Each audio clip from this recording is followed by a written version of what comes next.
One, two, three. Let me know if you can hear me. Guys, let me know if you can hear me loud and clear. Happy Wednesday, Hump Day Wednesday. If you go to work every day, honey, you are halfway there to the weekend. We all are. We all are because this is work for me. This is work. This is not playtime. So, hi, guys. Let me know if you can hear me, if I'm loud enough. And yeah, interesting show we're gonna have today. Good show, good show. I like to bring you guys a good show, an informative show, a show where I want you guys to be interacting in that comment section via super chats, via Cash App, and I will be opening up the phone lines later on. And I do have a guest, and he is not new to my platform, so he's going to be coming up a little bit later as well, so we could talk about the ICE positions, the ICE job positions openings, right? And all the wonderful benefits. And I think that is a good career move for a lot of people, right? Especially Black Americans. But anyway, honey, we staying in DC. We're going back to DC. The DC police controversy exposed. Are federal forces ignoring communities that need help the most? Well, some people are getting mixed reactions because some people are saying yes, some people are saying no. I had somebody call into my show on Monday and he said, we heard you loud last night. Ooh, could tell you, stop. The person I called into my show on Monday said he ain't seeing none of the National Guards or the federal cops. He ain't seeing none of that. They're not coming in the hood where they need to be at to help decrease the criminal activities that be going on. So we're gonna get to all that. We're gonna get to all that. We're gonna break it all down. So, guys, I need you, first of all, I need you to like. Thumbs up, thumbs up, thumbs up. My Vicky Dillard voice. Thumbs up. Share this video on all your social media outlets and like.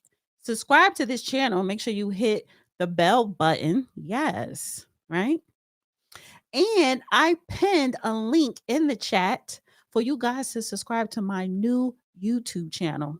It's called Love Your Health First. Love Your Health First. Yes. So it's a new YouTube channel solely about health and wellness. I have not uploaded any content yet. I just put a playlist of hiking with Dana. And I just want you guys to subscribe. I want to get to 100 subscribers by Saturday or by this coming Monday. I want to get at least 100 subscribers and I need you guys help. So the link is in the chat. I will be putting it in the description and in the comment section. Yeah, that'll be very helpful. Yeah. So let's get into it. Let's get into it. Let me share this first. Let's see. How we doing this right here? Mm, mm, mm, mm. And I am going to switch up my background a little bit.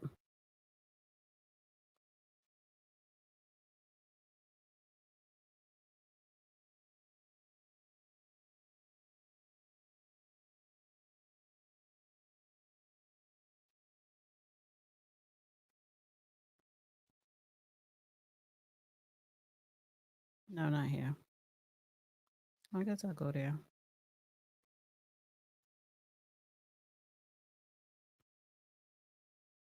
I know. You know what? To tell you real quick before I get into this.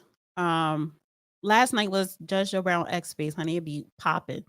And in the beginning, I kind of get the room warmed up. Me and Peter was having a back and forth. The judge jumped in the conversation because he wasn't there from the beginning. But you know why I sound loud, Catalia, and others? It's not that I'm screaming. I think I need to project my voice because I don't have headphones attached to my phone. And so I'm thinking, oh, I need to talk louder so they can hear me because my phone is right here and I'm right here. To whereas I don't realize I don't have to project my voice But when I project it, it comes off as if I'm yelling into the phone, and I'm really not, because my phone is all the way over here and I'm here. But it's like, oh, I need to speak louder so they can hear me. And it's like, I got to remind myself, no, girl, you don't have to speak louder. So yeah, so it's like, it's not like I be yelling all in the phone. It's the volume. I need to just lower it a little bit. All right. So before I play this clip, the DC police controversy, I'm getting a lot of reports that the National Guards, federal cops are not where they should be. So while politicians claim victory, DC residents are telling a very different story. Federal resources are flowing into DC. Yes, they are, because that takes money to deploy National Guard and federal agents, federal police. But it's not where you expect it. So today we're exposing the gap between federal promises and street reality. So the official narrative is comprehensive crime reduction strategy.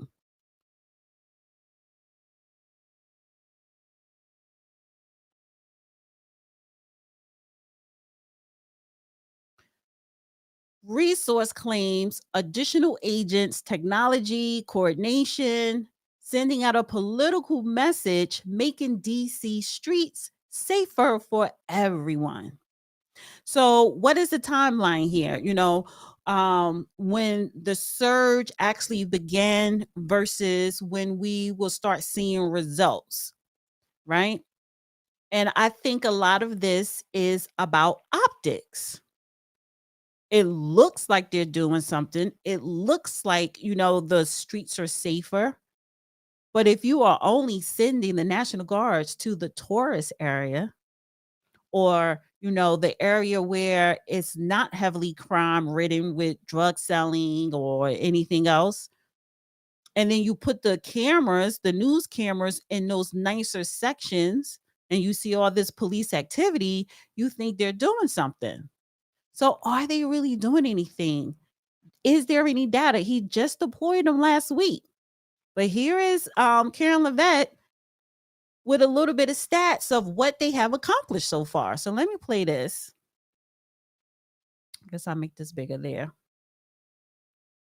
In other news, on the home front, President Trump's efforts to make D.C. safe again are working. There have been a total of 465 arrests since the start of this operation on Thursday, August 7th. Last night, there were a total of 52 arrests, including the arrest of an illegal alien MS-13 gang member with convictions for DWI and drug possession. Thanks to President Trump's leadership and the outstanding work of both federal and local law enforcement, dangerous gang members like the one picked up last night will not be allowed on the streets of our nation's capital. Other arrests last night included assault with a deadly weapon for stabbing, parole violation for robbery, murder, outstanding warrant for attempted murder, assault on federal law enforcement officer, and felony assault. 4 more homeless encampments were also removed during yesterday's reporting period. To date, a total of 48 homeless encampments have been cleared in Washington, D.C. by multi-agency teams. MPD patrol units are actively working with city officials to locate and clear additional encampments and remove homeless residents off of Washington's streets. And despite fake narratives from the media, again, a significant number of the arrests have been in high crime areas of D.C. In fact, nearly half of all of the non-illegal alien-related arrests have occurred in wards 7 and 8, the 2 wards that have the highest number of violent crime, as well as homicides and assaults with dangerous weapons last year. I wanted to ask about the National Guard troops. How is the White House coordinating with how they're being placed in D.C., what areas? And then also, how long should people here in the district anticipate the National Guard to be on the ground patrolling the streets? I don't have a timeline for you, Libby, but we will keep you posted on that. I think the president, as you know, and this administration, he came to this briefing room with members of his cabinet to lay out the rationale and the reasoning for federalizing the National Guard here in Washington, D.C., and for our work with the Metropolitan Police Department to make our district safer. We've seen violent crime has taken the lives of far too many residents here in our nation's capital, and the president wants to make it safe again. And as for the coordination efforts, this interagency team is meeting and talking daily. In fact, there's a meeting taking place right now in the West Wing with members of the interagency task force to continue to discuss not just the National Guard deployment, but also how we can continue to remove public safety threats off of the streets of Washington, which, as the numbers I just showed you prove, they are doing every single night. I will just reiterate, 465 total arrests and counting since the start of this operation. I believe 11 or 12 days ago. I'll have to check the calendar, but those are pretty remarkable results. If not for this task force and their high level of coordination and the leadership of this president, there would have been 465 more violent criminals on the streets of this capital that you all live in every day. So I think we should all be very grateful for that. First, I was wondering if you could clarify something President Trump said. He mentioned getting rid of the slums where criminals live. Was he talking about tents or permanent residential buildings? And then the mayor has expressed an interest in clarifying how much of a focus illegal immigration enforcement is as part of this crackdown. Can you say anything about that? Sure. And third, any preview on the beautification? 3 questions. I'll try to answer all 3 of them pointedly for you.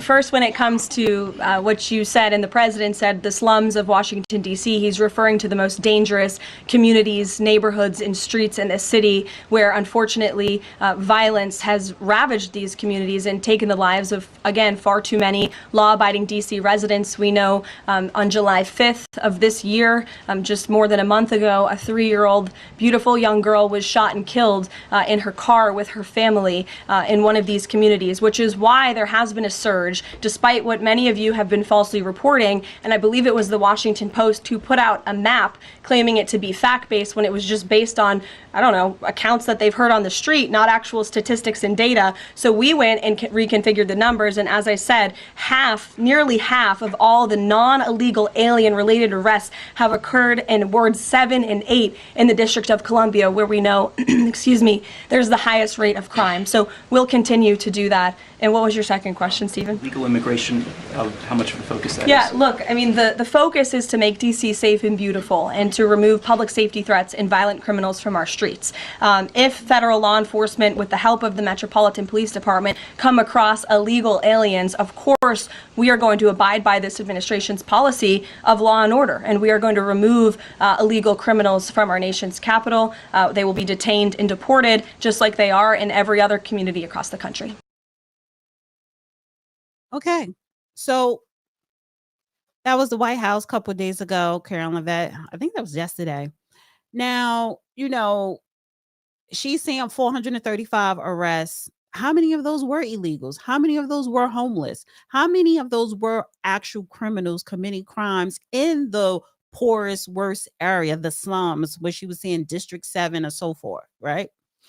And I am going to play a clip pertaining to the 3-year-old young girl that was killed. But what are the residents actually saying in DC? We haven't seen any federal officers in our neighborhoods. Crime is still happening at the same rate, maybe worse. They're protecting downtown tourist areas, not where we live. And that is true. It feels like we're being forgotten again, right? And so I want to share this clip here of this guy, mentioning about how people are upset with Trump, but you're not upset about the 3-year-old that was shot and killed. Hey, make sure y'all understand this too. I forgot to talk about this. The last straw for Trump to trigger all this stuff that's going on in DC was a 3-year-old black girl getting killed. And y'all say he targeted black people, but the last straw was a 3-year-old black girl getting killed. Y'all care more about hating him than kids. Crazy. I mean, and he has a point. People, the mayor, the Democrats, the liberals, the white liberals marching, fake protesting, are focused on hating Trump and not what is actually taking place. And if they're saying, well, it was only one incident of a 3-year-old being shot and killed, that's one too many. That is absolutely one too many.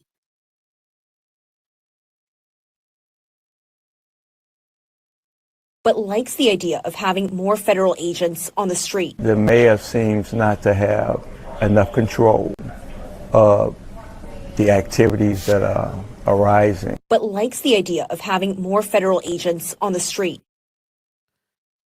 A lot of Black people there like the idea of having federal agents because honestly, they are able to do the job, I think, more thoroughly and they have more resources. But where exactly are they placing them? The majority of them. Ooh. So when we talk about the demographics disparity, where federal forces are deployed, downtown, capital area, tourist zones, where they're not high crime residential neighborhoods. So this is a pattern protecting federal buildings versus protecting residents. So yes, these are federal cops, federal guards, national guards that they work for the federal government. So their first priority is to protect federal districts, well, federal buildings, federal monuments, right?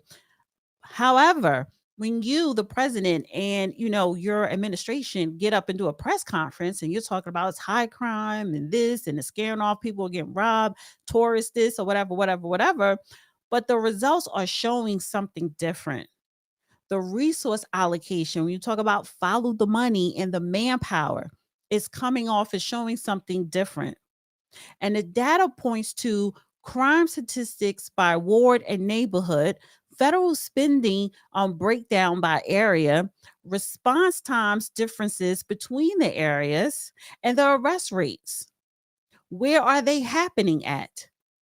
So there are Black people who are upset that they're not seeing, it's all this hoopla and they're not seeing any results. I have another video here.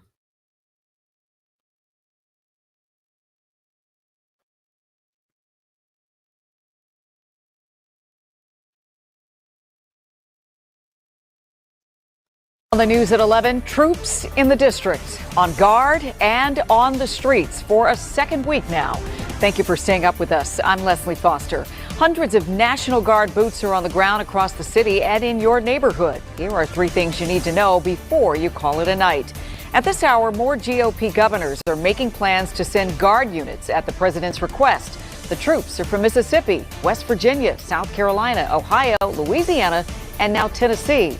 Second, D.C. Mayor Muriel Bowser reiterated today that Chief Pamela Smith is still in charge despite the federal crackdown on crime. And she also highlighted D.C. police data showing violent crime is already down 26% this year. And according to the White House, about 380 people have been arrested since the crackdown began last week. That includes 137 over the weekend. Begins our coverage from Union Station. Matt, I know you've spent the last couple of hours driving around. What did you see here and what did you hear? Leslie, within the last 40 minutes is when the National Guard actually sort of left their post here at Union Station. But when we were going through D.C. to some of the more violent neighborhoods over the last year or so, we found folks there who said, listen, the federal police presence, despite the surge, has been not really existent there. In fact, to them, it's been business as usual. In Southeast, near St. Elizabeth's campus, in the span of 90 minutes, 2 separate shootings a block away from each other. Neighbors said they wouldn't speak on camera, but they said they haven't seen an increased federal police presence patrolling. And that's interesting because following our map of parts of the city that see the most violent crimes, those areas that are darker shaded, this is one of those neighborhoods. So following this map, we went north to another area on Minnesota Avenue. So there is no presence. ANC Tom Donahue. Our murders are up in our ANC by 3. Standing aside ANC Andrea Davis from Ward 8 both said something similar. What we're seeing is them focusing on areas that really don't have a lot of crime. Make people come in from other states to sit outside of Union Station? Make it make sense. From there, following the map, we crossed the river and headed up to Benning Road. This year has been really rough, starting in the spring. We had a shooting at 8:30 in the morning while kids were still in school. Neighbor Brennan Dorn says this show of force checkpoint is one of the few increased federal presences she's seen in this higher crime area. So we have actually seen increased MPD presence in our neighborhood over the last several weeks before any of this discussion about the federal takeover. But Dorn echoes something that both of our ANCs said as well. She doesn't think increased federal presence will help either. I don't see a way that they can actually make a difference. I can see a way that the MPD can work with the community to start taking a more proactive approach and start building relationships with the community, with the violence interrupters. Now, I'd like to sum up everything that many of our people who spoke to said kind of off camera at different times, was that they said, is this the worst crime, a crisis like President Trump said in D.C.? They said, no, not by a long shot. This is not even the worst they've ever lived through. But they did want to point out that that doesn't mean just because the president is wrong and blowing out of proportion that there aren't pockets of violent crime that need to be dealt with. And what they really want to see, they said, is a more nuanced conversation from both sides about crime in D.C.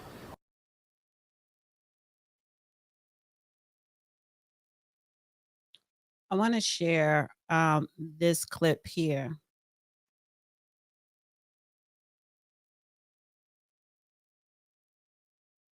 The Nats-Mets game wrapped up, and there are people who came up to me saying, wow, they were surprised to see the National Guard outside of Nats Park. You look right over there across the street, you can see them right here. And if you come closer by the Navy Yard ballpark station, you can see these two National Guard members. They are keeping an eye out here by M Street Northwest. Now, here's what's interesting. We also went into the neighborhoods across the Anacostia River, and some people say that they would like to see more of a law enforcement National Guard presence in that area, whereas others say, no, not so fast, and that this is all smoke and mirrors. Tonight, as the National Guard increases their presence outside the Nats and Mets game and at Union Station with military vehicles, along with patrolling Metro stations across the district, walking with Metro Transit Police. Some Southeast D.C. parents who are sick and tired of gun violence question why they aren't over here tonight. People who live in some areas with higher rates of violent crime in the district, including historic Anacostia and Congress Heights, tell me they would also like to have the added security. I feel like whatever you do in one ward to help them, you should do in all of them, not just because they're close to the capital, near the mayor or near the president and stuff like that. If you're going to protect the city as a whole. This comes as Republican governors from West Virginia, Ohio, Tennessee, South Carolina, Mississippi, and Louisiana are deploying up to 1,000 troops to help with security as part of the Trump administration's crime crackdown in the district. People who live in Navy Yard have mixed opinions about it. There's nothing happening here, right? It's a beautiful Tuesday evening. I feel like maybe definitely a little bit of waste of our resources, of our tax dollars. It makes me feel good. I mean, I feel safe. I never really felt that unsafe before, but more police presence. I mean, if you're not doing anything wrong, what's the problem?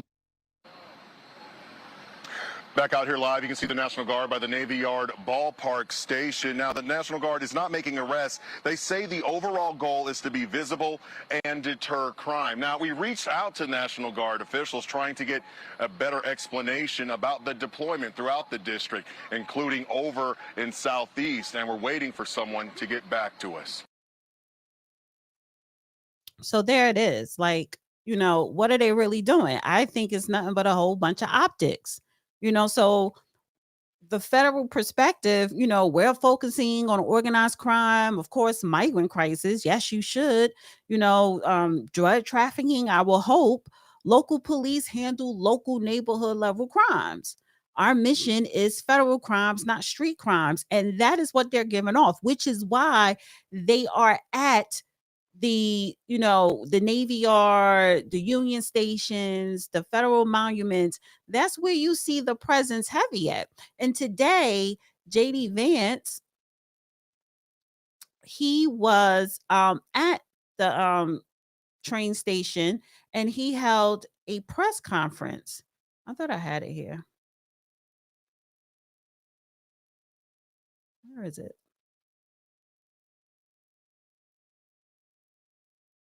There we go.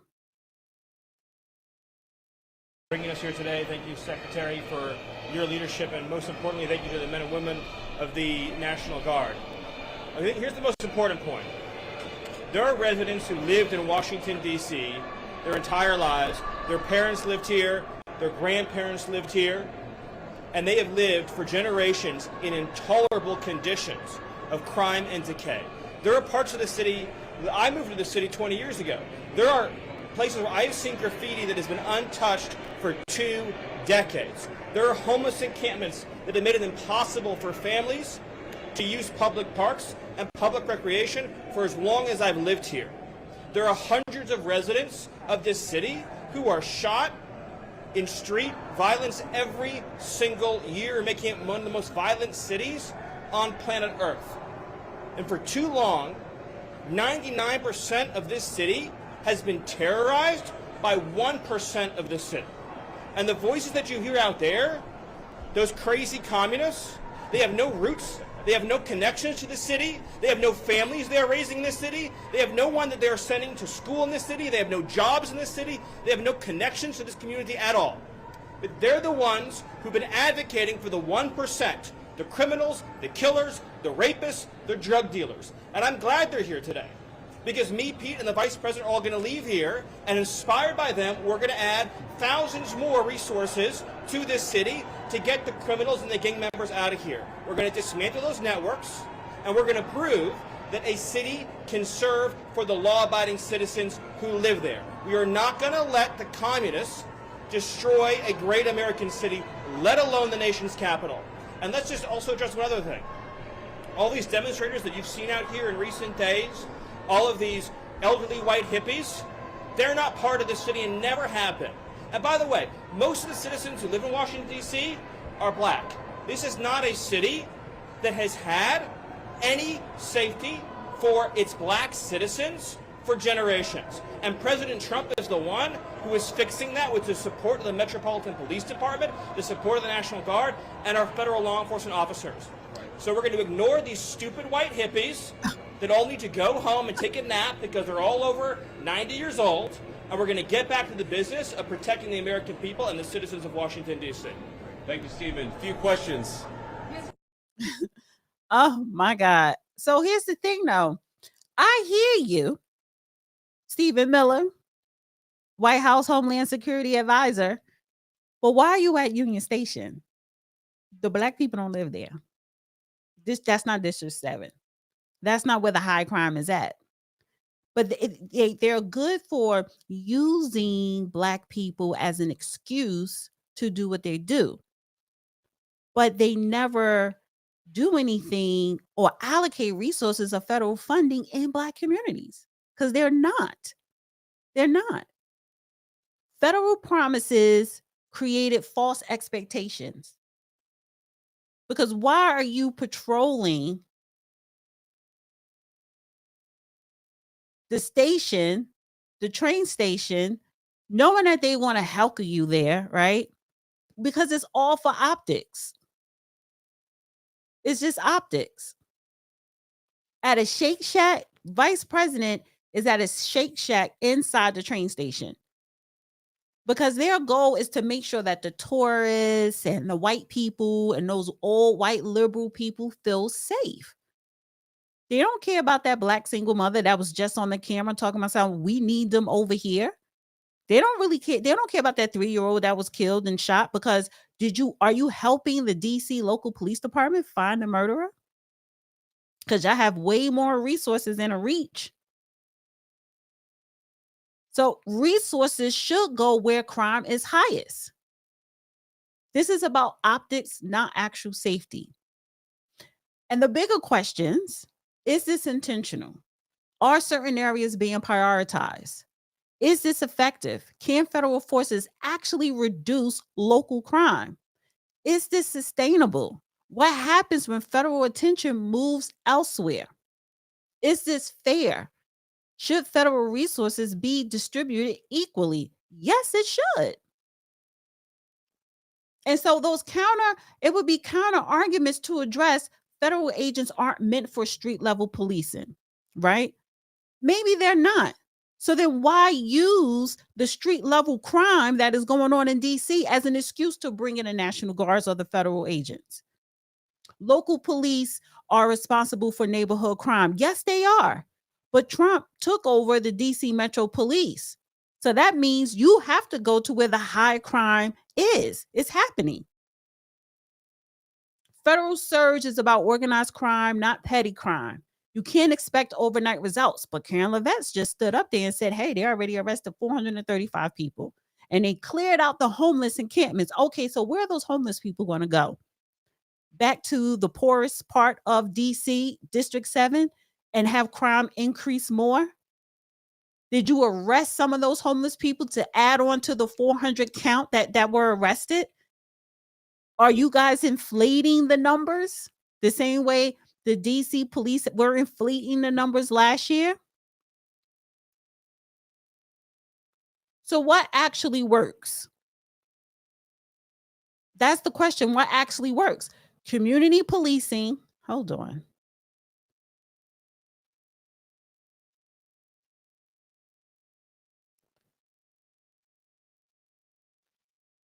Community policing, targeted intervention programs, economic development in high crime areas, youth programs, and job creations.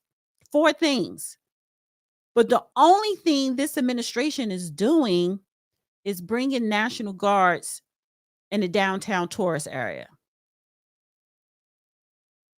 They're not allocating them. Even the National Guards that don't have a gun, they're just standing there on a watch, on the lookout. They're not even in District 7. They're making sure that the patrons for the baseball game, are safe. Because we're talking about corporations, big time corporations, billion-dollar corporations that bring in money into DC area. Got to protect those people. But what works? Yes, you need more police. But you need a community policing model. But outside of enforcement agencies, you also need targeted intervention programs, economic development in high crimes, because if the poverty level is high, so are crime. If employment is high, you have less crime. That's where the economic development comes in these particular high crime areas.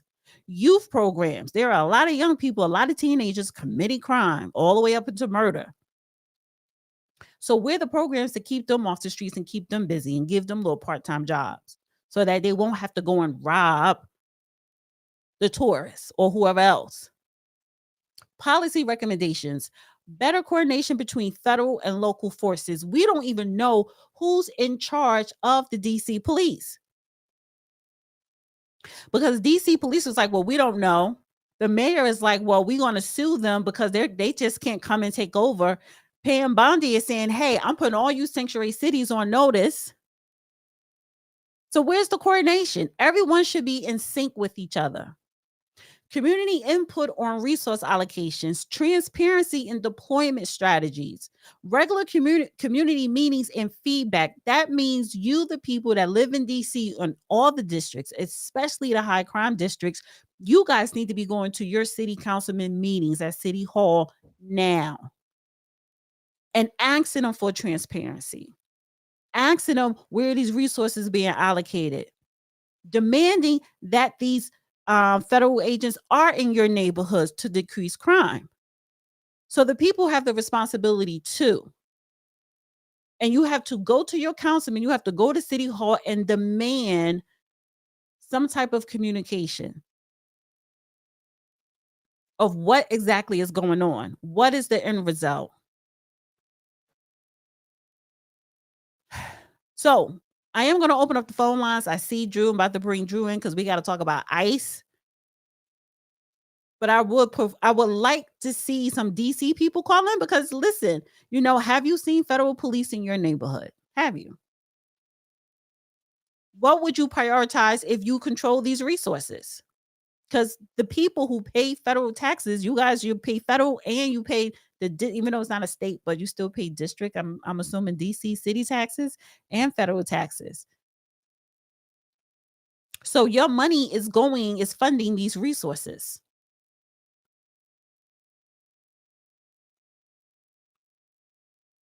And what is the crime situation like where you live at in DC?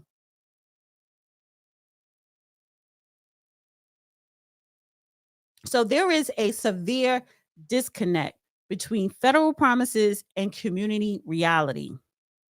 There is. And the real question here is, are we solving crime or just moving it around? We're moving out the homeless encampments because they were probably on that borderline of the tourist area. So we're going to move it to the other section where nobody goes and visit. That would be the poor Black section. The challenge is, how do you bridge this gap between local police and federal? And a community, you need a call to action because you need results and you need transparency. Don't leave it up to the president or to your mayor to do the job. No, they need to hear your voices. What do you want? What do you need?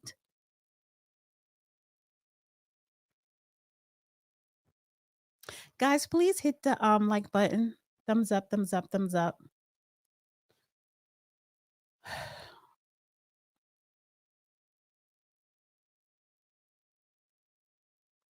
Hi, Drew.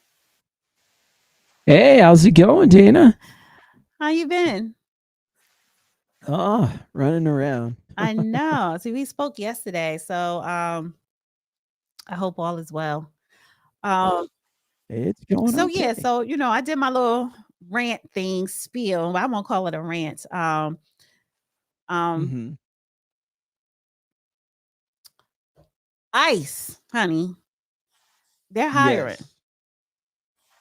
Yes. Yeah, they are hiring. I know people that, yeah. Well, the thing about it was ICE has been hiring for a while. This goes back some years, but they're really increasing their numbers to take care of this problem. My issue that I'm hearing right now is that they're grabbing people, but they have not yet. And I hope there's a plan. I'd like to think there's a plan to go to the crime infested areas, because out here, we got the Venezuelan gangs that took over, apartment You're in complexes and Colorado. gas stations out You're here. just outside of Colorado. Yeah. Yeah. No, you are in Yeah, that's Colorado. out in Yeah. Aurora. Yeah, so I'm out in but I'm from California. But yeah, it's a problem that needs to be handled. If you have ICE agents or National Guard or whatever you choose to bring, or both, or agents, they need to attack the crime infested areas, the territories that have been taken over. They need to approach those first, and they need to go to the areas that have not been getting protected, particularly the neighborhoods that you mentioned. They need to go there and they need to start straightening out. But then again, that's been a lot of problems even before this, that those areas need to be watched and taken care of correctly. And I also think that the connection between the neighborhoods and law enforcement, which is something me and Judge had talked about, the relationship needs to get better, as well as the media. The three of those need to get better with the people. Because if those neighborhoods are familiar with the law enforcement that are out there and are comfortable with them, that's going to make the relationship better, and that's going to clear up a lot of problems. And I think that that's really where the focus needs to be right now. This is my 2 cents. Well, I think that you talk about, Black people, the economic prospects under the Trump administration. I think it's a bright future there, because listen, I don't care where you stand, you should stand for anti-illegal migrants. I agree, because the thing about it is, let me just get 2 seconds of this, everybody. There's a problem. I'm not saying all illegal people are like this, but there is a big percentage of people from other countries that hate on the American people that are here. And particularly, and Dana, I'm not usually on the side of this, but particularly Black people, they have given a hard time to. I've had personal experience dealing with this and the disrespect. They are comfortable calling black people the N-word to their face and letting you know that you are beneath them. And that is a problem because you are a guest in my country. Okay. I don't go to your country and disrespect you, and I abide by the rules. You guys don't abide by the rules. You disrespect people here, and you guys are getting incentives that have been going on a long time. Me being a native of Southern California, do you know how many incentives I've seen? That housing program that's giving them $150,000 for housing and stuff like that when people can't get benefits and things done, and disabled people can't get things, or it takes all 20 years, and then they automatically just give people these benefits, and they pull up in a brand new BMW, right? Showing up. That's real stuff. And if you're from California, you know this. We've seen this for a lot of years. And this needs to stop because we're not taking care of our own people. And our own people mean American people, white, black, whatever, are not being taken care of. Okay? They're being skipped over. And the worst part is the American people that aren't on welfare, the American people that are older and retired and have paid their dues and done things right, they're getting the less benefit. And that's a problem. Okay? When I see videos of people at Six Flags with a shooting going on, are you kidding me? This is what I'm talking about. We have people making places very, very unsafe.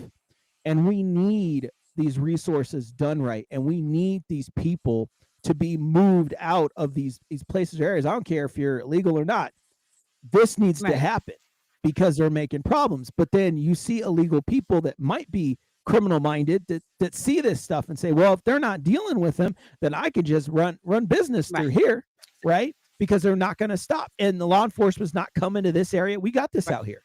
They're not allowed. The apartments that were taken over, the law enforcement was not allowed to go down there. They were not allowed to handle that problem. What the heck is that? What are they talking about? You are not allowed to come down here. Really?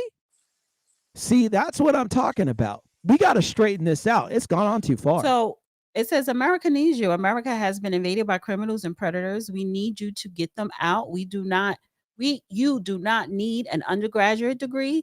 You may be entitled to up to these benefits. That's $50,000 in signing bonuses, $60,000 student loan repayment, 25% premium pay. I want to pull up one of the job descriptions here. Let me just make this bigger like this. Deportation officer, over 40. They want them to be over 40. Now, Drew, you worked in law enforcement, for many years. So, which is one of the reasons why I wanted you to come on and talk about this. So they're saying deportation officer over 40. That's odd because I thought you would want someone younger. Younger.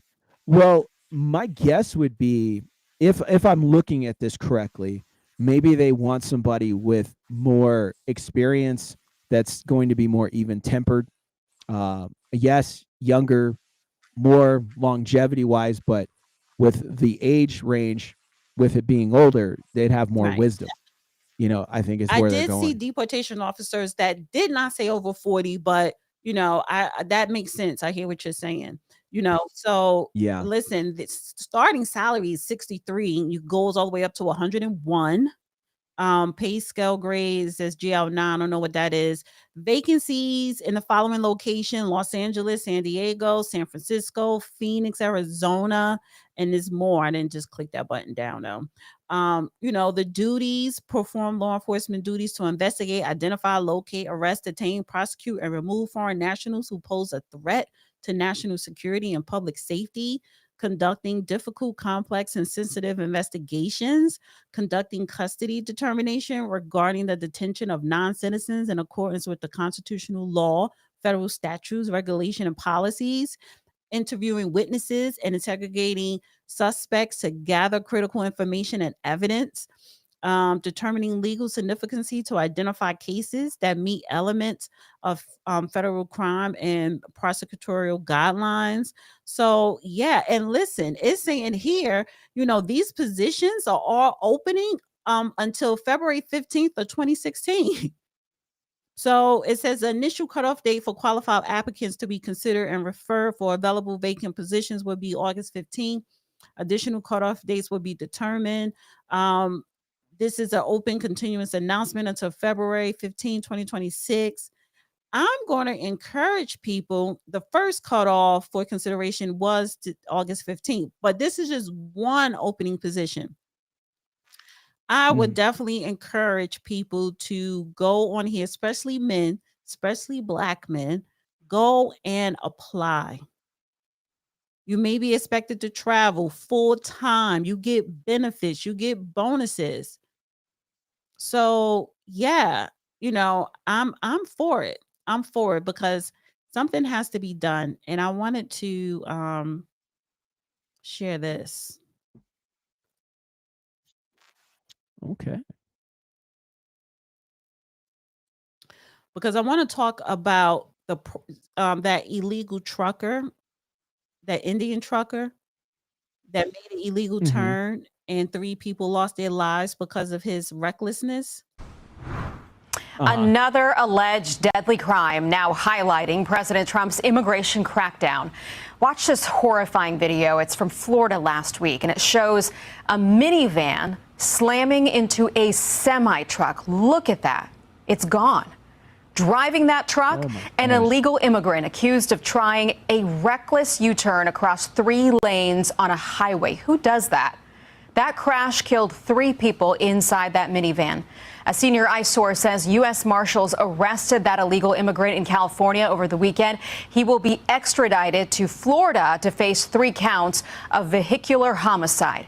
Here's Florida's Attorney General. It's a horrific situation. California should not have provided this person the driver's license and a permit, not just for a car, but to drive large-scale trucks. To then drive into Florida, engage in this dangerous behavior and take the lives of 3 others is really a tragedy, but it shows how dangerous the open border policies under Obama and Biden have been that have continued to wreak havoc on communities across the country. Our senior correspondent, Jonathan Siri, has more on this story. Hi, Jonathan. Hi, Aisha. Authorities have identified the truck driver as 28-year-old Harjinder Singh. And they say he was an Indian national. He faces 3 counts of vehicular homicide stemming from that fatal crash on Florida's Turnpike. It happened on Tuesday. Florida authorities say the 28-year-old trucker was making an illegal U-turn, crossing the median using an area that was designated for official use only. You can see a minivan behind him slamming into the trailer, crushed underneath, fatally injuring 3 Florida residents who were riding inside. 2 died at the scene, a 3rd died at the hospital. State troopers issued an ICE detainer for the truck driver after learning he was an illegal migrant. Federal authorities say Singh, an Indian national, entered the U.S. illegally through the Mexico border in September of 2018. He was arrested 2 days later, but claimed he was afraid to go back to his home country. And so he was released on a $5,000 immigration bond. The White House's rapid response social media account reposted a video of the accident with a statement criticizing the state of California for granting Singh a commercial driver's license. The California governor's press office quickly responded that Singh entered the U.S. during President Trump's first term and before Gavin Newsom took office. But the Department of Homeland Security is pushing back, saying in a statement to Fox News, 3 innocent people were killed in Florida because Gavin Newsom's California DMV issued an illegal alien a commercial driver's license. This state of governance is asinine. Singh is currently being held in San Joaquin County, California. He's expected to be extradited to the state of Florida sometime later this week. And Florida officials say that he will have to serve any time for a vehicular homicide conviction in that state before he is deported from the country. Aisha?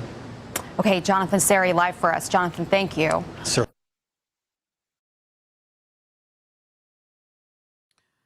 That's crazy. And that's the and- problem that we're having, with the illegal migrants. And see what state was this, guys? California. That issued him the license and that issued him the CDL certification. Speedy See, process.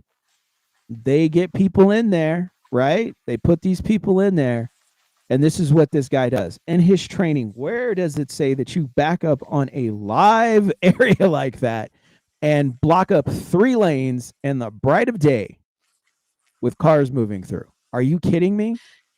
Like, Yeah, like making a illegal U-turn in the middle of a freeway while cars are like yeah, keyword illegal on a freeway. Yeah. Yeah, what's this guy like this even is not thinking? And I yeah, see no this emotion. is I see no emotion out of this right. man. You know? And I mean, it's sad. I, It's sad and unfortunate because you cannot come here with your cultural ways from your country. This is not India. When you look at when I see these other country roads and their roads in other countries and Mhm. the traffic or how these people how they drive over there, like no, it's not the same here. Well, they used to going on dirt roads and jumping through stuff, And you doing know? whatever. And yeah, it's like that we don't do that here. Like when you're back at home on your highways and dirt roads and stuff, you guys can get crazy with that, but not out here. We don't do that. Exactly. And some people from some of these countries, like they don't have a respect for life. Some of them, like they see people like numbers, you know, and it's just kind of whatever. And I'm not trying to say that about everybody, but we all know this, you know, people from Korea and different places, their respect for life, especially if they do have a prejudice against certain people, they don't see it as a thing, you know. And in America, we try to respect everyone's life, you know, but other countries do not. So that's the other thing about it. So we have a caller. Oh, and he's from Florida. Oh shoot. I don't What's up? think you're gonna be able to hear the caller.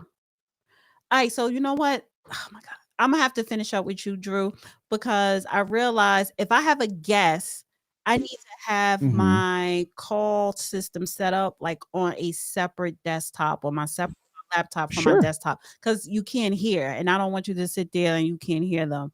Um, anything else, Drew? It's just good to see you. It's been a long time, and you know, just living life and just be safe out there, I everybody. gotta have you. I gotta have you. You know what? Let's do a segment every Wednesday when I do my show on Wednesday. Let me All know. right. So no, that's it. Okay. You're gonna what is this? 30 minutes? Yeah. 20, 30 minutes. Have you come on and we talk about migrant crisis and law enforcement. Yeah, and I like that new spokesperson for the White House. She seems really Oh, nice. Carolyn? Oh, Yes, she seems nice. I bet she do seem nice to you, Drew. And she does. She seems like a good girl next door, and she's got a good head on her shoulder. So I'm glad to Well, see that. thank you, Drew. I appreciate you always, and I will see you next Wednesday. Next Wednesday. All right, All guys, right, be take good. care. All right, so let me bring in the calls. Yeah, so that's what I'm going to do. I gotta hook up the phone line separately. 813. Can you hear me? What's going on there? You can hear me? Yes. How are you? Doing great, doing great. So on the situation with the federal forces ignoring the communities, talking about the situation in DC, I just think it's a distraction, and it's just part of like a lot of different distractions kind of pushed out by the administration. All we have to do is kind of look at what areas in DC have the highest crime rates. We kind of break it down from not geological, from a geographical standpoint, and then find out are those the areas that are getting serviced with the extra law enforcement push. From my understanding, the majority of it is in tourist areas. So to me, it's just another illustration of like what can we kind of get the mainstream to kind of focus on things that are really outside of what's actually going on inside the administration, economic policy. We know that he's continuing to push out the tariffs with the Chinese, another 90 days, which now we're pretty much going into the end of the year. So what stories can I get them that have some red meat to get them to hang on that, as opposed to what is actually going on inside the administration? Because if we're really trying to stop crime in DC, wouldn't we go after the areas that have the highest crime rates as opposed to kind of putting window dressing on it? Right. And so, but that's what I'm saying. So are they doing that? Because when you talk, when you talk to the people in these areas, in these high crime areas, it seemed like the Trump administration federally, they're concerned about the illegal migrants. And I get that. The illegal migrants are in sanctuary cities. Sanctuary cities are the majority of the urban Black areas. So it's already a high crime, illegal immigrants come in, crime increase. But taking DC as an example, they're focused on protecting the tourists, not District 7 or whatever said district. So, why aren't the resources being allocated where it needs to be? I mean, because it's not, there was never a goal of actually stopping crime in those areas and improving the lives of those people. So, because that doesn't really serve the administration. I mean, DC didn't really vote for Trump anyway. Right. So it doesn't really serve the administration. What serves the administration is what he's currently doing now, to try to create a distraction from all the other stuff. Because we talked about, once he started getting a lot of heat for the Epstein deal, he had to try to come up with some narratives that were going to allow people to not focus on that anymore. If you notice, that story's been taken off the table. Right. Exactly. So yeah. That's kind of what's going on. Because again, if we really trying to stop crime in DC, we go after the areas that have the highest crime rates, and we deal with those areas first, because we don't know, are these people that commit crimes, are they DC residents? Are they coming in from Maryland? Are they coming in from Bmore? We don't know. We're just putting National Guard people in the tourist areas, which I understand you want to support those particular areas, but then it's not about stopping crime, and it's not the job of the federal government to stop local crime. No. So then why are they coming in and wanting to take over the local police departments, the DC Metro, and then they're using the local crime as an excuse to come in there.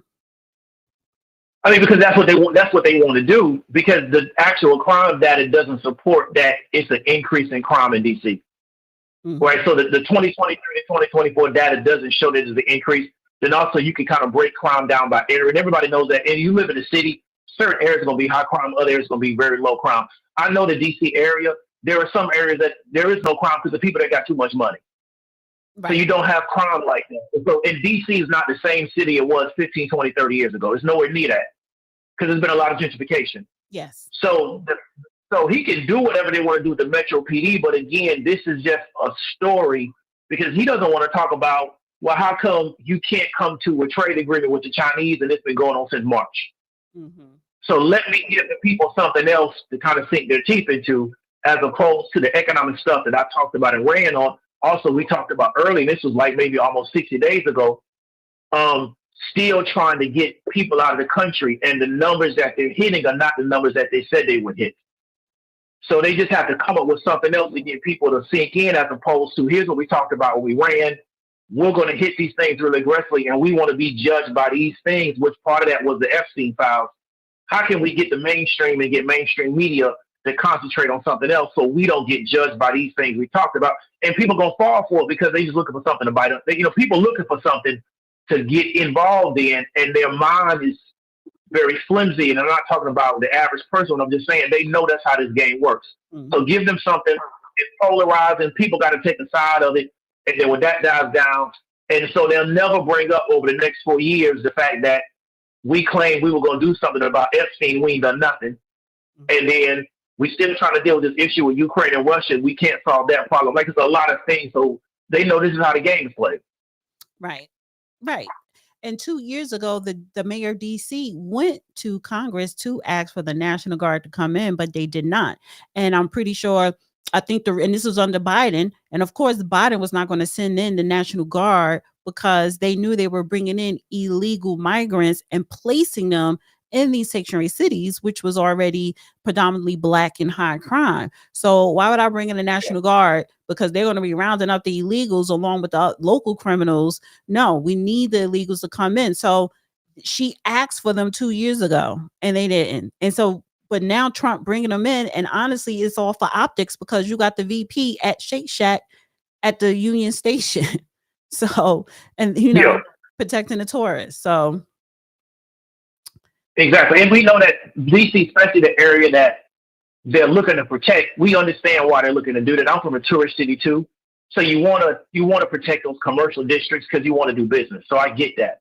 But it's not about the lives of people in DC and improving their lives because we're not creating initiatives to do that. It's just, like you say, it's just optics, and it's very polarizing.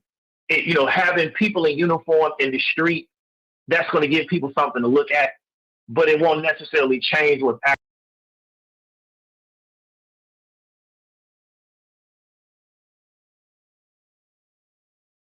the ICE stuff. And again, that's optics too. It's a number. Either the numbers make sense or the numbers don't make sense. Right. But because we don't want to deal with the numbers around how many people we're actually getting out of the country, we got to do everything else except that. Because it's a numbers game. Either you taking so many people out of the country or you're not. And that's just what it is. But because we don't want people to actually look at those numbers, because we talked about before, there's a website put out by ICE and they show you how many people they're putting out of the country.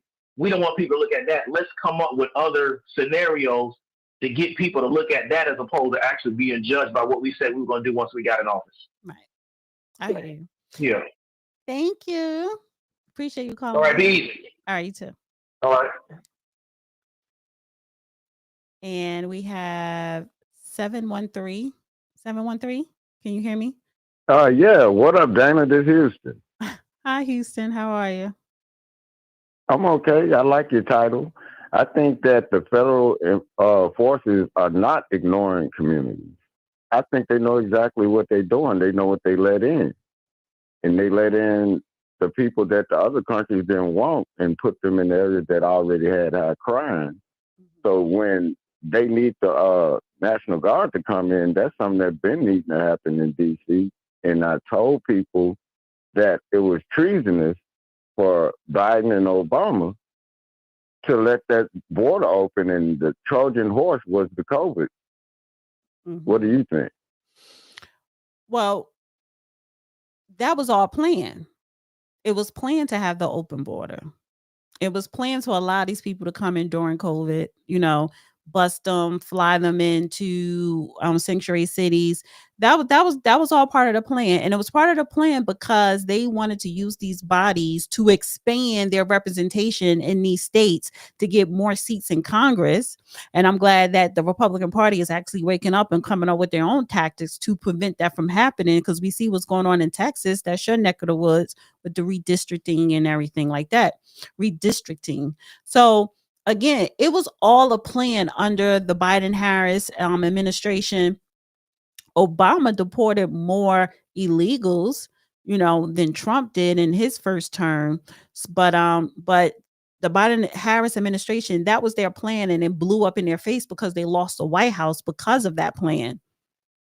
So everything is a plan. And just like, what the previous caller said, this is all about optics with the National Guard in DC. They're protecting their interests, which is downtown and the businesses, sporting goods, corporations, even though they're going to use the Black narrative to bring them in there.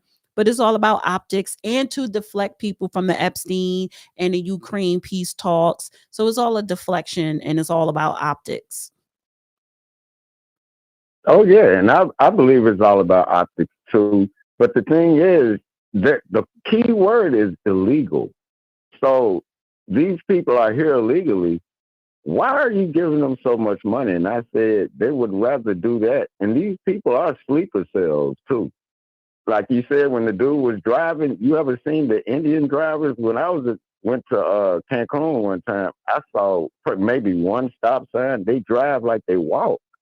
So when they over here, they don't. Their mentality that they bring from over there, they bring it over here, and they're breaking the laws, and Americans will get charged more, and they don't charge them at all. And the key word is illegal. These people be over here for decades illegal. And then they say that we're splitting up families. No, we not. Their great-grandparents knew they were here illegally. They had 30 and 20 years to get their paperwork right. But still, I'm like, they split up families every day in family court, but they don't say nothing about that. Right. I'm like, these people are illegal, and they giving them all the resources that are in the communities that they dropping them into that already have problems. So you're going to fund them more than the people that's from that community, and then ignore them. But they trying. It's a civil war, and I said that Obama and Biden them and Kamala them, I think they're going to get locked up for treason because it was an attack on America. That COVID-19 was a Trojan horse for a civil war. What do you think? And they're not going to get locked up because they're too well connected and too powerful when they know too much dirt on the other side. They're not going to get locked up, but both sides, Democrats, Republicans, are dirty. They both play. Yeah, I know they both dirty. And they both play a game. And honestly, for me, the way I see it, because just going back to DC, it is really up to the people. I ain't talking about them white old gentrifiers. I'm talking about the people. What was it? District 7, District 8, the worst districts. The people need to go down to their city hall, to their councilman meetings and raise hell. Whether it's and I think they do. Mm-hmm. Maybe they are. But I'm just saying. So what I'm just saying is, the people, not just in DC, but nationally, where you live at, need to start voicing your complaints or, your concerns to your local public officials, because midterms is next year and that's going to be a bloodbath, right? And that's the most important. Oh, yeah, I see that happening now. Right. I see that happening now everywhere, like especially here in Texas. I see the local races, they are already undercutting. They cut throat with each other right now. Right. You know? Yeah. Because that redistricting thing is a big deal out here. Exactly. Exactly. And I'm salute and thank you for having me on. And I enjoy your shows. I always hit the like button and everything. You know what I mean? Hit the like button, share it on your social media outlets. Next week, I'm gonna go back to doing the show in the evening. But yeah, thank you. I really appreciate you, Houston. Thank you for calling in. Hey, salute to you. You moved, didn't you? You down south now? No, I'm in Ohio. Oh, Ohio. Oh, speaking of Ohio, how are you doing out there? Like, I know the storm is coming that way, but I don't know if it's gonna hit Ohio.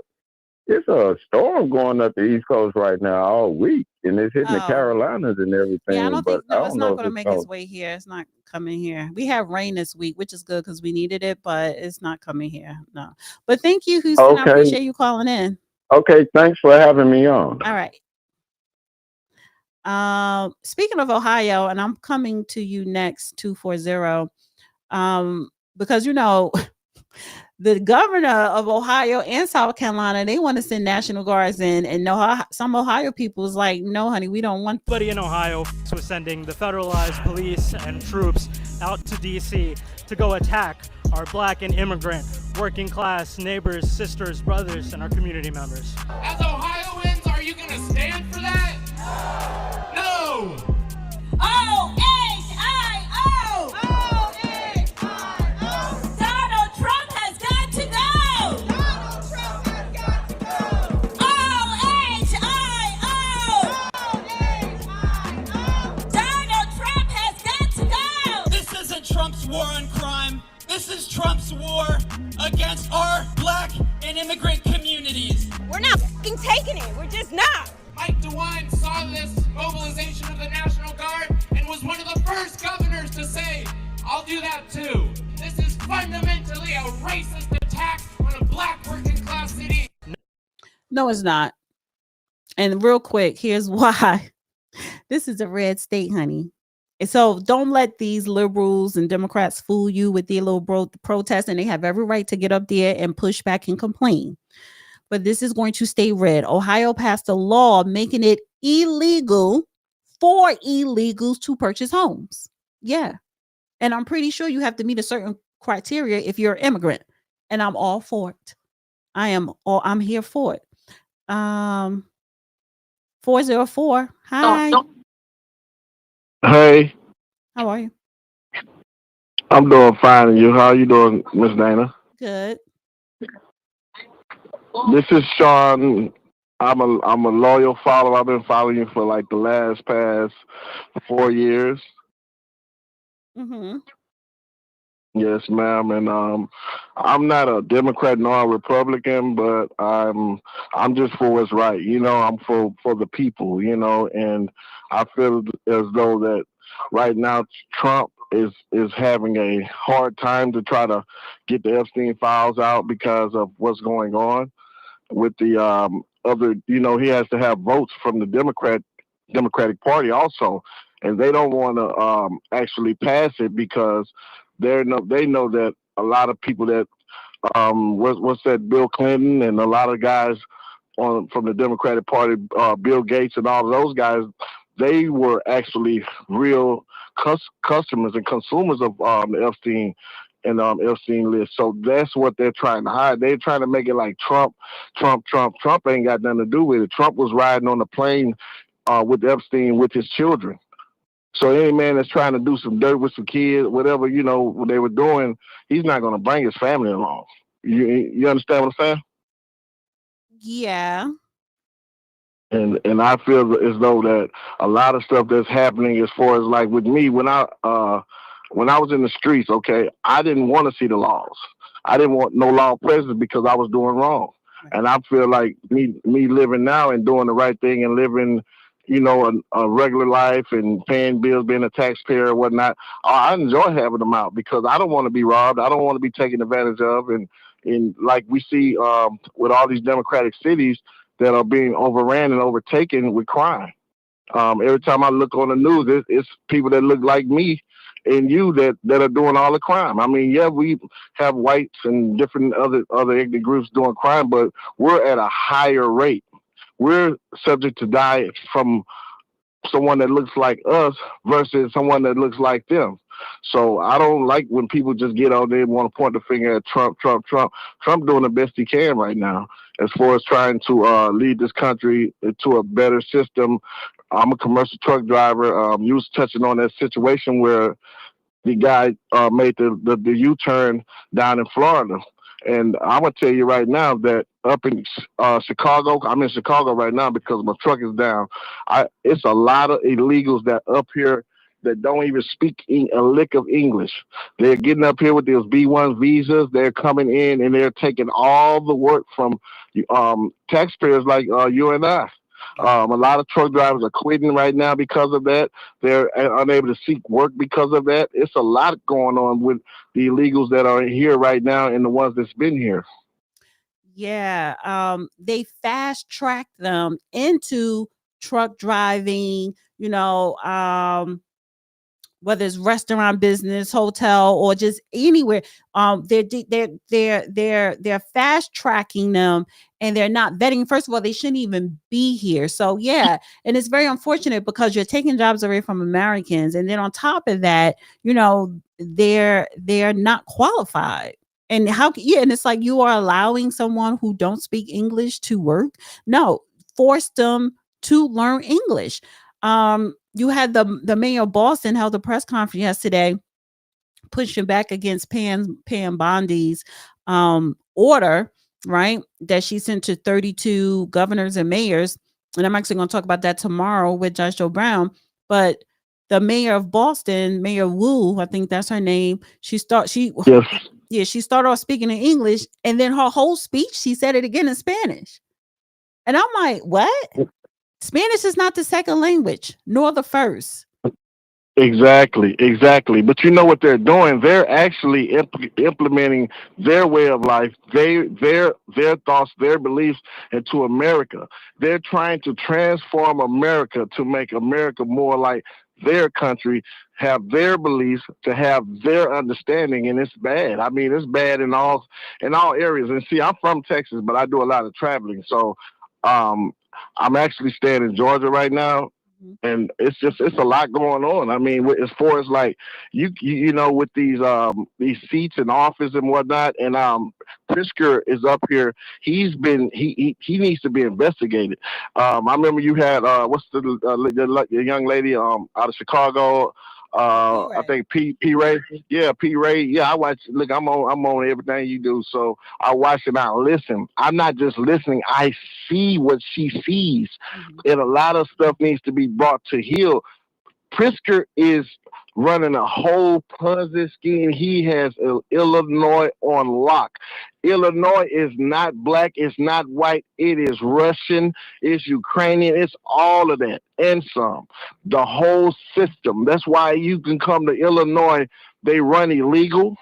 All of these companies don't run on log books or nothing. They have all kind of underhanded schemes where they're bringing their guys over, they're paying him off.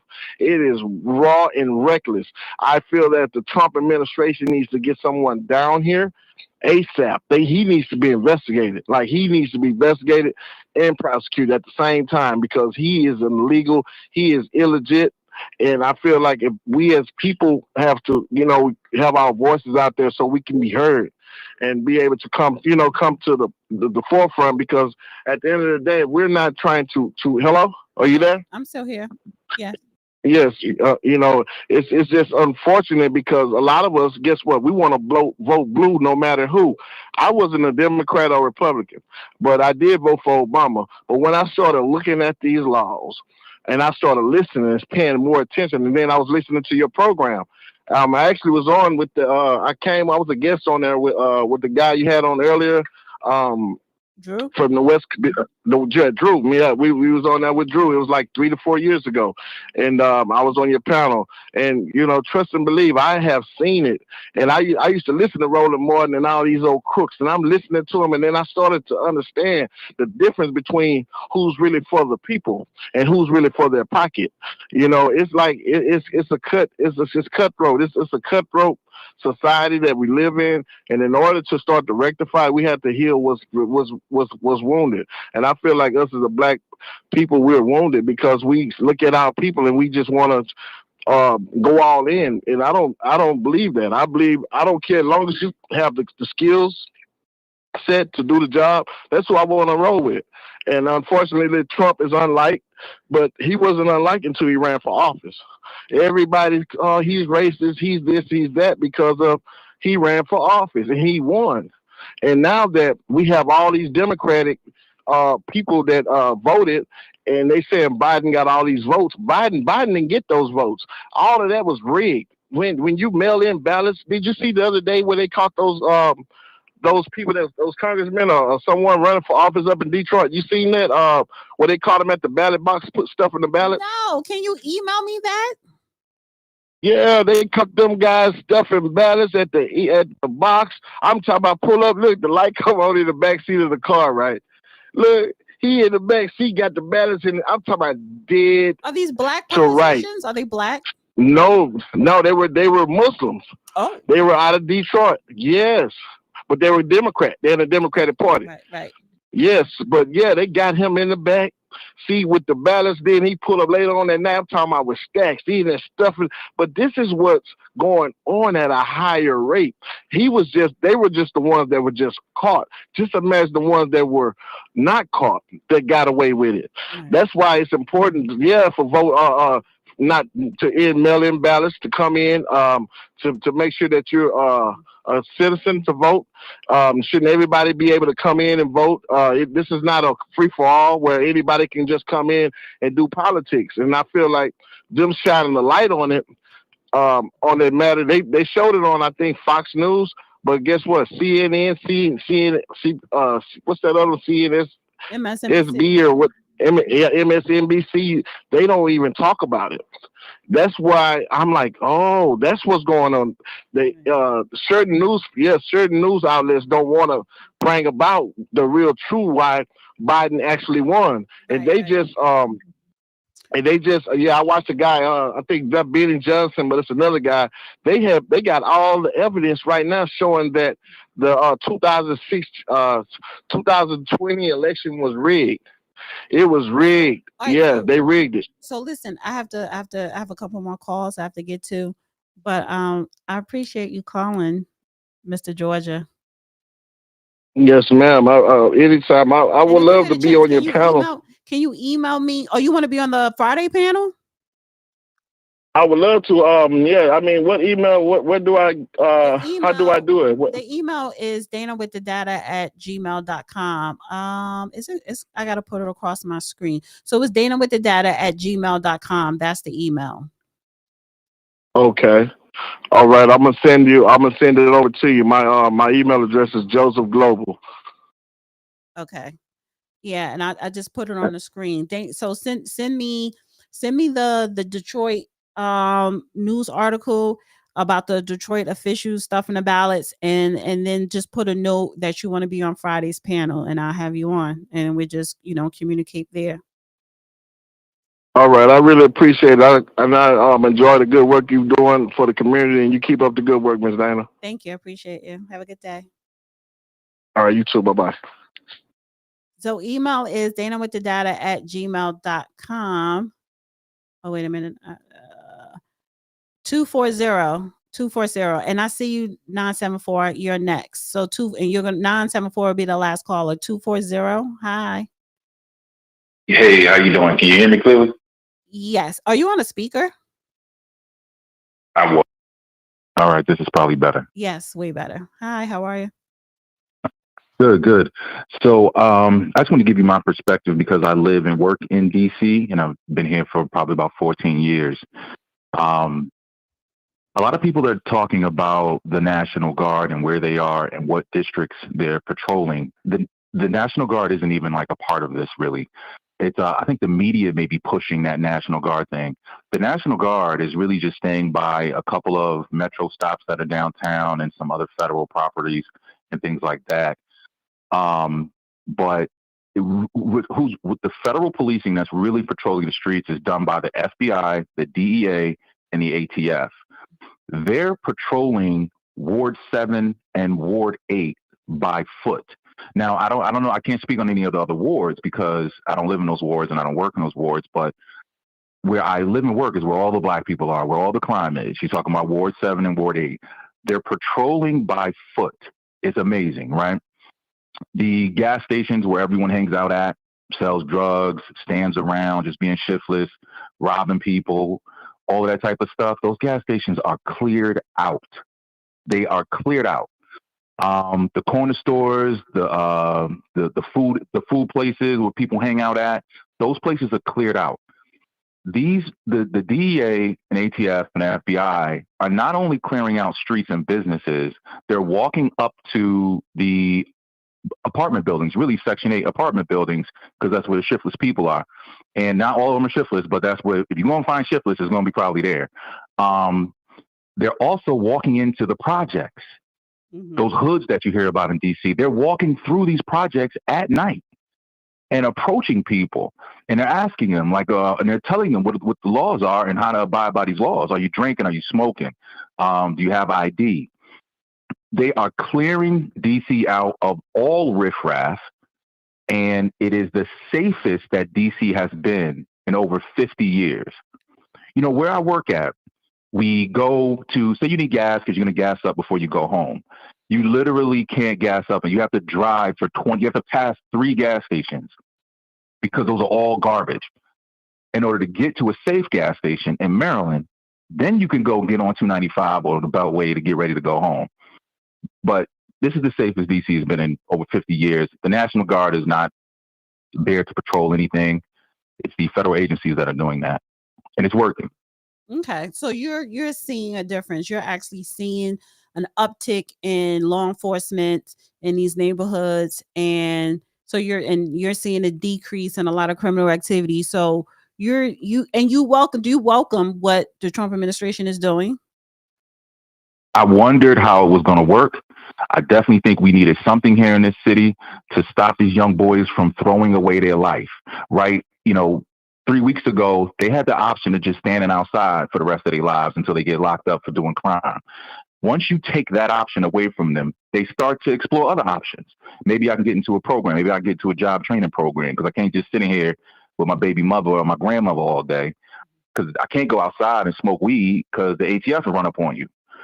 So it gives these guys a forced change where you force them kind of. You give them only one avenue, which is to do something with your life. Whereas before, they can just go to the gas station. And then when we get off work, we just drive by the gas station because he out there with 12 other guys. So we just drive by it and we go live our lives. And then he has no life. Right. Yeah. Bringing in these agencies fixes things. Here's the thing. Bringing in the agencies are just for street work. It's the other part, the other solutions are, youth programs, youth jobs, economic development. And is the city doing that? See, I don't think that's a federal responsibility unless they're asking for federal funding. But what Trump is doing, they're doing the law enforcement. Okay, but is the city council, are they saying, well, we need to create more jobs for the youth and for the adults and training and economic mobility? See, is that happening? There's an abundance of programs in DC for free job training. There's programs I had to pay for my IT course. I found out that DC offer it for free. And these are not A+. These are serious IT courses where I'm like, yo, I didn't think anybody that would qualify for this program would be able to, pass the exam. But they offer IT courses for free, job training courses for free, phlebotomy courses for free, lab tech. You can go to nursing school for almost free. You may have to pay about $300 a semester, but the job training is there. The programs are there. The kid standing in front of this gas station is not interested in your programs. They're interested in drill rap, ski masks, black hoodies, and gas stations. Okay. And in these programs that they have for the youth, they give them stipends for showing up. You get paid just for showing up to these programs, and they won't do them. They won't take these programs up.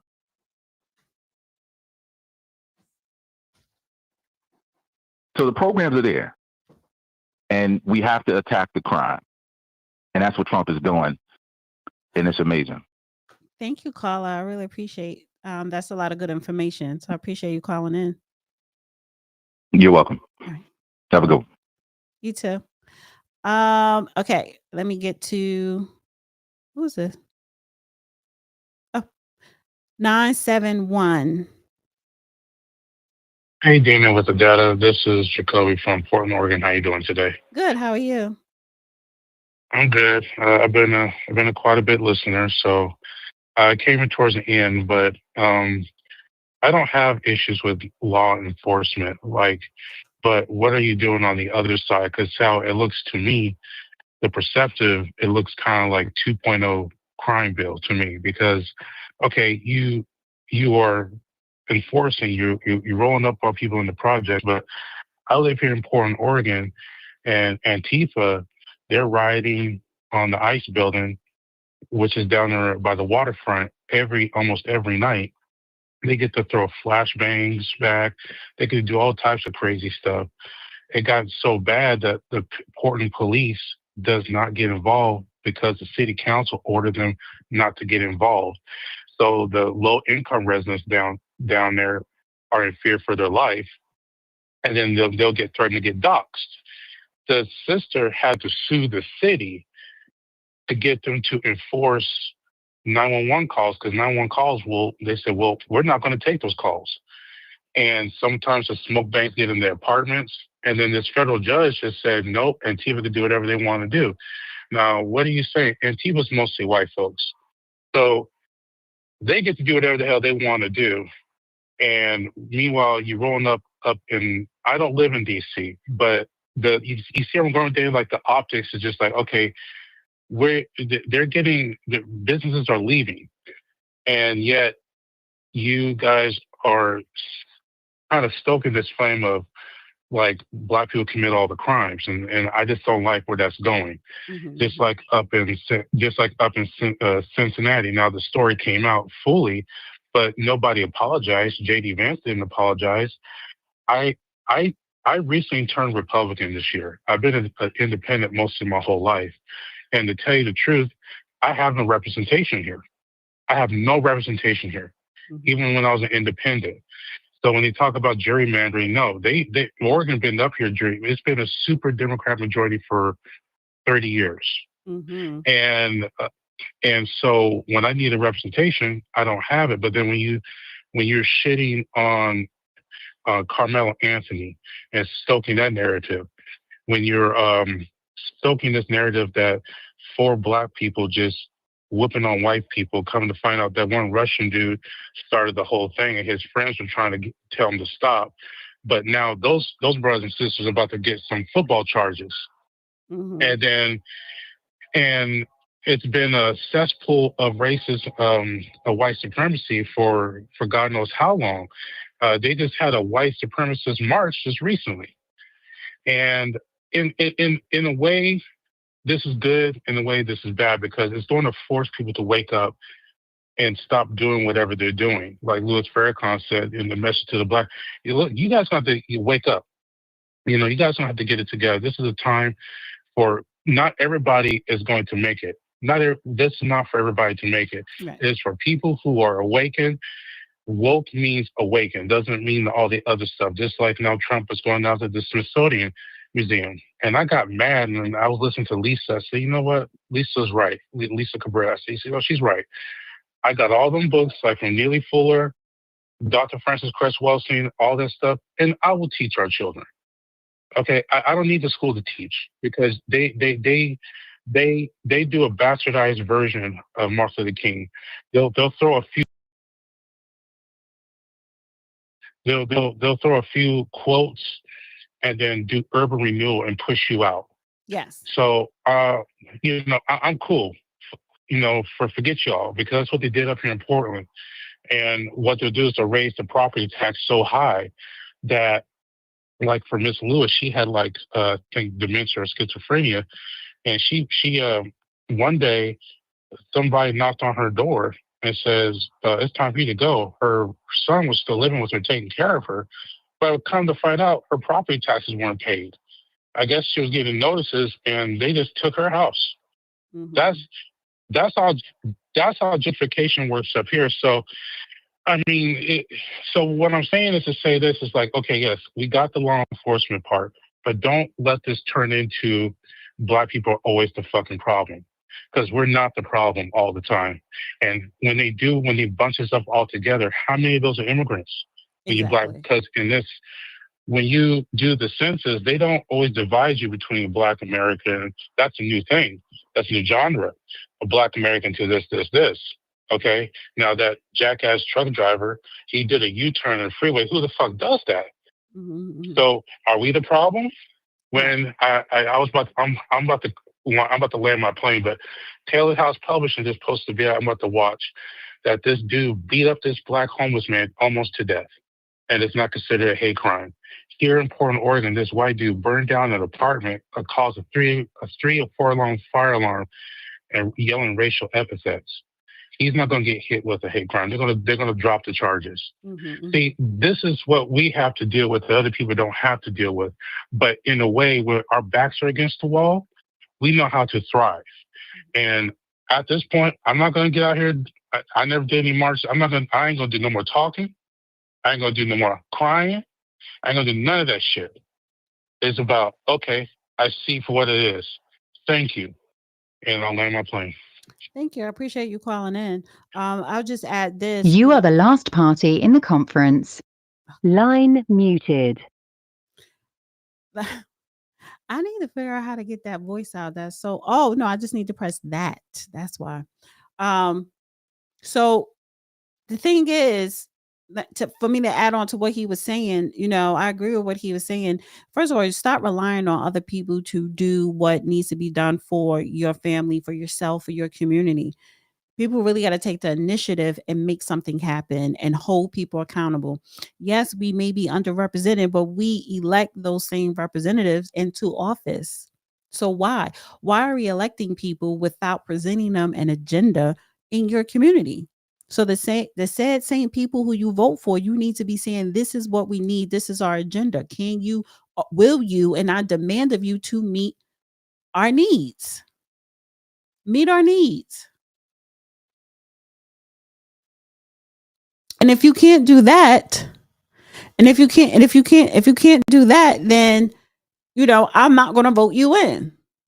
So a lot of times people are the example of their representation because they elect these same representations to represent them. You're electing people who are not going to do anything for you, and they have not been. So, do you guys think this is about politics or genuine crime fighting? It's about politics. It always has been about politics. It is. And it says this little video here, Southeast DC man curses out DC police for harassing teens. You a cold, you a bitch, you a bitch. Why the I'm gonna spit in Nothing. Oh no, it's this. That's why. your face and touch me again. Fuck you, fuck this numbers. You a cold bitch, you a bitch, you a bitch. Why the fuck? And my thing is, this is the problem that I do have with the youth today, because you guys are very ignorant, and you think that I can say what I want and you can't touch me, you can't do anything to me because I'm a minor, but you're highly disrespectful. And honestly, I don't want a whole bunch of teenagers hanging out in front of my building. Go to the park, do something constructive, go to the library, but they're not going to go to the library. But this is why you do need programs. But where are their parents? Are their parents taking the initiative to say, okay, you need a job? And if I don't care if you want to work at McDonald's or not, you're going to work. I mean, but kids hang out. So it's not a big deal if they're hanging out. But even if you feel as though the police is harassing you, don't talk nasty like that, because you're just escalating a situation that does not need to be escalated. But children need to be active properly. They need some constructive activity that is going to build up their mobile skills, build up being a responsible young adult, instead of just hanging out all damn day on a stoop with their pants sagging, doing nothing, or trying to figure out how to rob somebody to get some extra change. No.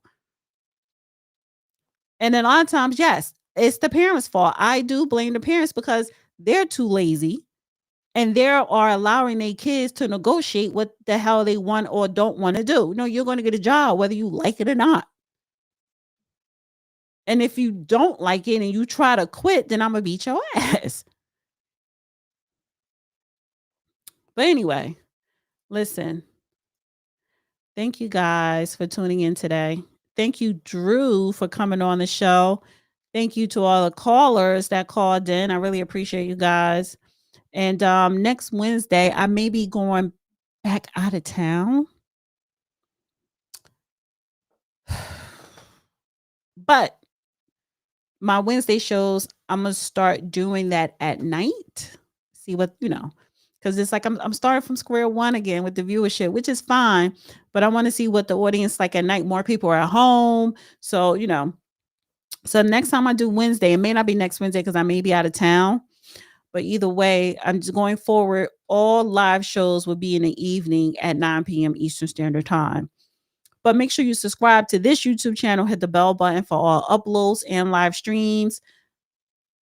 Hit the link in the chat to subscribe to my new YouTube channel at Love Your Health First. And I'm going to put that in the comment section and the description. And I want you guys to have a wonderful rest of your week. And I will see you Friday night.